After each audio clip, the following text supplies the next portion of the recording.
Bismillahirrahmanirrahim. Salut à tout le monde. Ravi à vous inviter aujourd'hui à cette nouvelle leçon. Une leçon, bien sûr, qui comporte le nom de la fonction logarithme népérien. Cette leçon, bien sûr, s'adresse aux enseignés de la deuxième baccalauréat sciences.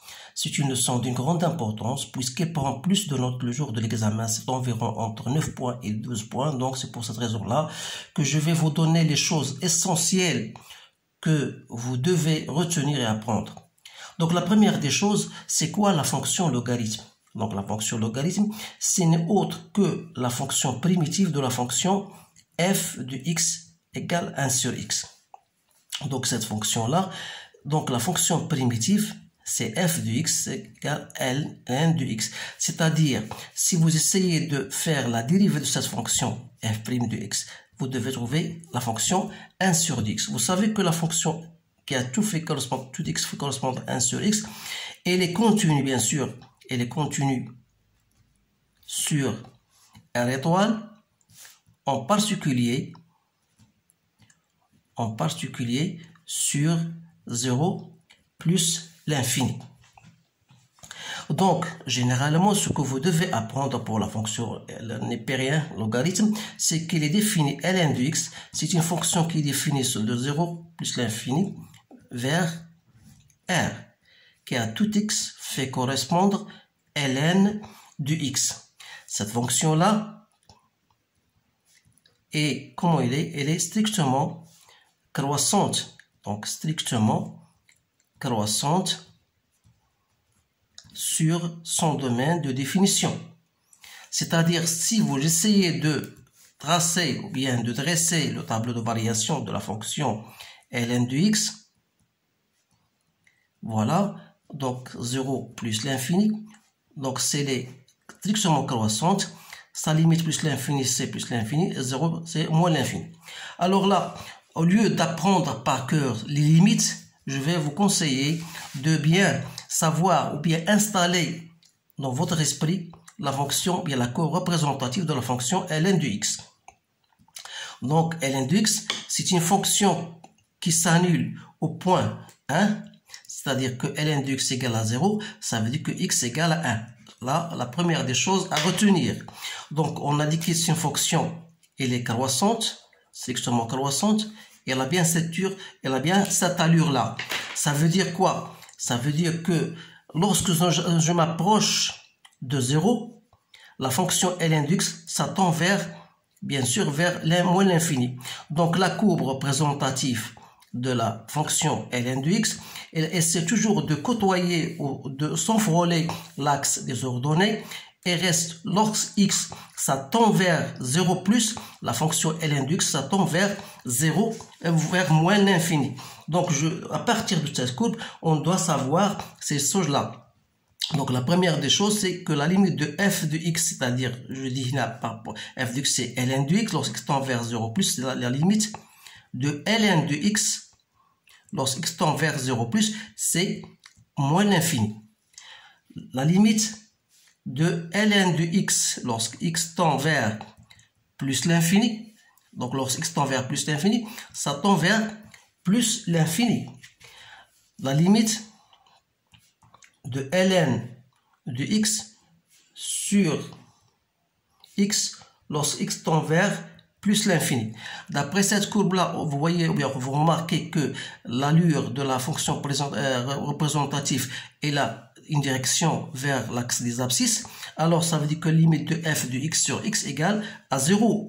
Donc ça, on peut soit la retenir, soit mettre à votre esprit que la fonction ln de x est toujours inférieure à x, bien sûr x positif, donc ça veut dire que x emporte sur la fonction ln de x. C'est pour cette raison que la fonction ln de x sur x, 1 sur x, bien sûr x emporte, et comme 1 sur x lorsqu'il tend vers plus l'infini égale à 0, on dit que la fonction ln de x sur x tend vers 0.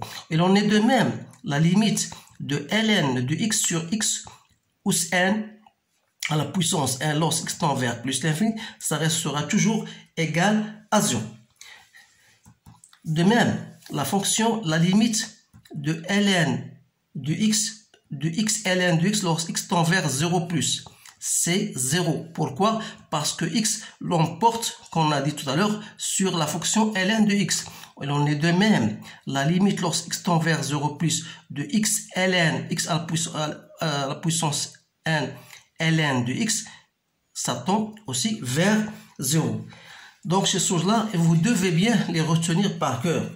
Sans noter bien sûr, sans oublier que ln de x plus n égale, ce sont des propriétés, c'est n ln de x. Toujours x, on a bien sûr supérieur ou égal à 0. C'est strictement à 0. Donc, vous avez les propriétés, par exemple, ln de a égale à ln de b. Ça veut dire que a égale à b. ln de a inférieur à ln de b, c'est équivalent à dire que a est inférieur strictement à b. Vous devez savoir que ln de a sur b n'est autre que ln de a moins ln de b. Bien sûr, ici, je parle que a est positif et p positif. Il ne faut pas oublier ça. ln de AB d'un produit égale à ln de A plus ln de B. ln de 1 sur A égale à moins ln de A. ln de A plus n égale à n ln de A.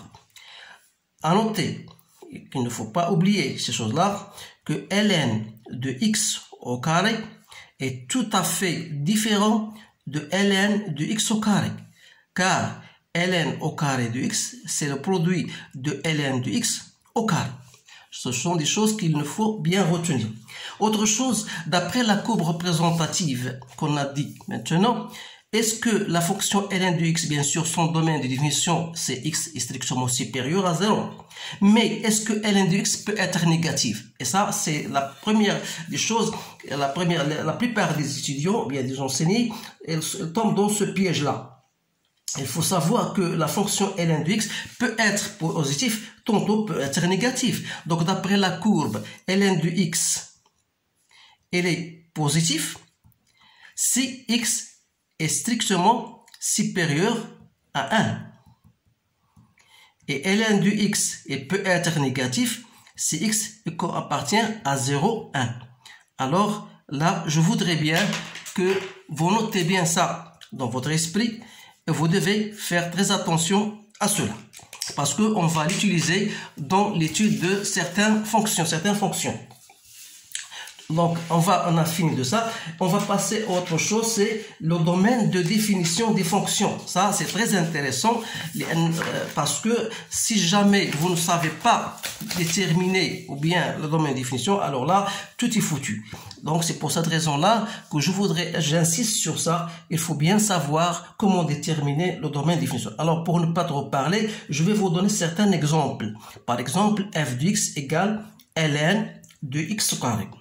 Alors, le domaine de définition de cette fonction, c'est quoi? C'est l'ensemble des x qui appartient à R, tel que x au carré doit être strictement supérieur à 0.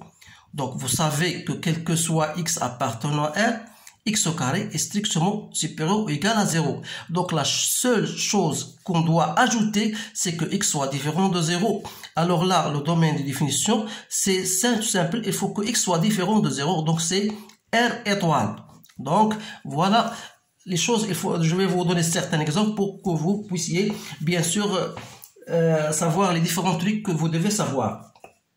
Par exemple, je vous donne une autre fonction, f de x, ln de 2x moins 3. Alors, vous allez me dire que le domaine de définition de cette fonction, c'est l'ensemble des x qui appartiennent à R, tel que 2x moins 3 supérieur à 0.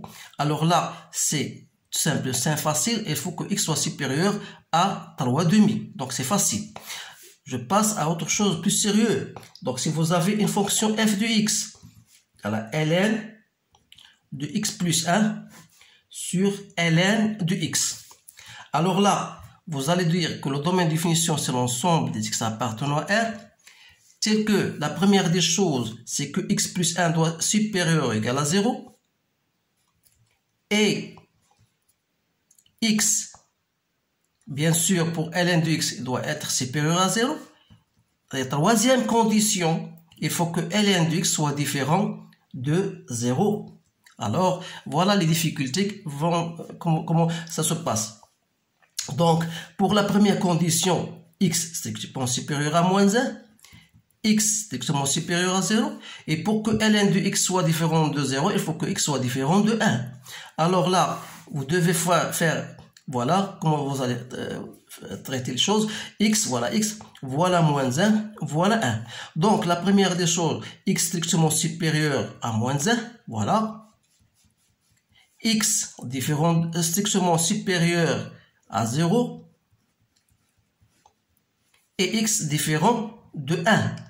Alors, l'intersection de ces trois conditions, alors là, il faut que le domaine, alors le domaine de notre donné, le domaine de définition c'est quoi? C'est entre 0 et 1, union 1 plus l'infini. Voilà le domaine de définition. Alors là, heureusement, dans les dernières années, on vous donne toujours le domaine de définition, ou bien on vous guide, on vous dit que montrer que le domaine de définition d'une telle fonction est celui-là. Par exemple, mais dorénavant, dans les années anciennes, on ne vous donne pas le domaine de définition. Alors, si votre domaine de définition n'est pas correct, alors là, tout était foutu. Alors maintenant, on va passer à une autre fonction, f de x égale à ln de x plus 2 en racine. Alors, vous allez me dire que le domaine de définition, c'est l'ensemble des x appartenant à R, tel que x doit être plus 2 supérieur à 0, ça veut dire que x est supérieur à moins 2. Et il faut que ln de x plus 2 doit être supérieur ou égal à 0. Alors là, x supérieur à moins 2. Et pour que ln de x plus 2 soit supérieur à 0, il faut que x plus 2 soit supérieur ou égal à 1. C'est-à-dire que x supérieur à moins 2 et x est supérieur à 1 moins 2, ça veut dire moins 1. Dans ce cas-là, voilà x 0, voilà moins 2. X est supérieur à moins 2. Et x est supérieur ou égal à moins 1. Donc, vous devez savoir, donc alors là, le domaine de définition, c'est moins 1 plus l'infini. Donc, il faut toujours faire ce genre d'exercice pour que vous puissiez bien sûr comprendre correctement. Et je vous donne le dernier exemple. Donc, f de x égale à ln de x plus 2 sur x moins 1. Alors là, le domaine de définition de cette fonction, c'est l'ensemble des x appartenant à R. La première des conditions, il faut que x plus 2 sur x moins 1 doit être strictement supérieur à 0. Et au dénominateur, il faut que x moins 1 soit différent de 0. Alors là, il faut faire un tableau pour faciliter la tâche. Vous avez x plus 2, x moins 1 et le quotient. Donc, il s'annule au point moins 2 et 1. Il faut faire sortir, supprimer moins 2 et 1. Alors là, il s'annule au point 2 et 1, vous avez positif, moins négatif. Donc ici, c'est positif, non, négatif. Donc ça vous donne positif, négatif, positif. Donc le domaine de définition. Donc il faut que ça soit strictement supérieur, c'est-à-dire entre moins l'infini et plus l'infini. Voilà. Donc on aura le domaine de définition, c'est quoi? C'est moins l'infini, moins 2, union 1 plus l'infini. Donc je vous conseille bien de faire tous des exercices sur ce domaine de définition parce que dans les séances prochaines, on va faire des études d'autres fonctions de logarithme. Maintenant, fini par la fonction logarithme, je vais ajouter quelque chose pour la fonction réciproque de la fonction logarithme qui n'est autre que la fonction exponentielle. Donc, parce qu'elles sont bien liées. Donc, on a dit que la fonction logarithme, c'est bien comme ça. Donc, elle s'annule au point 1. Par contre, la fonction exponentielle, c'est quoi? C'est la fonction symétrique, bien sûr, par rapport à l'équation à droite d'équation y égale à x.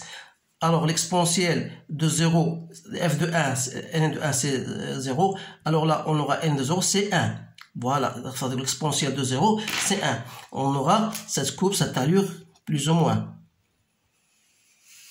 Alors là, qu'est-ce que vous remarquez? Vous remarquez que la fonction c'est f-1, qui est la fonction exponentielle, c'est la fonction symétrique par rapport à la droite d'équation y égale à x. Donc, qu'est-ce que vous remarquez? Que la limite de la fonction exponentielle lorsqu'elle tend vers plus l'infini, c'est plus l'infini.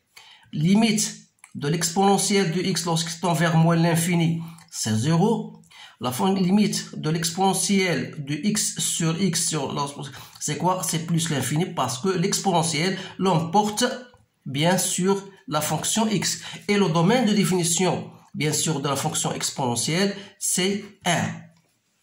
Alors là, vous savez, voilà les choses essentielles que vous devez savoir. Donc, je pense que c'est tout ce que vous devez savoir pour la fonction logarithme. Et dans les séances prochaines, Inch'Allah, nous allons étudier des fonctions logarithmes assez spéciales, bien sûr vous permettant ainsi de savoir toutes les propriétés dont je vous ai parlé tout à l'heure. Donc j'espère que cette leçon soit bien comprise. Je vous laisse et à bientôt.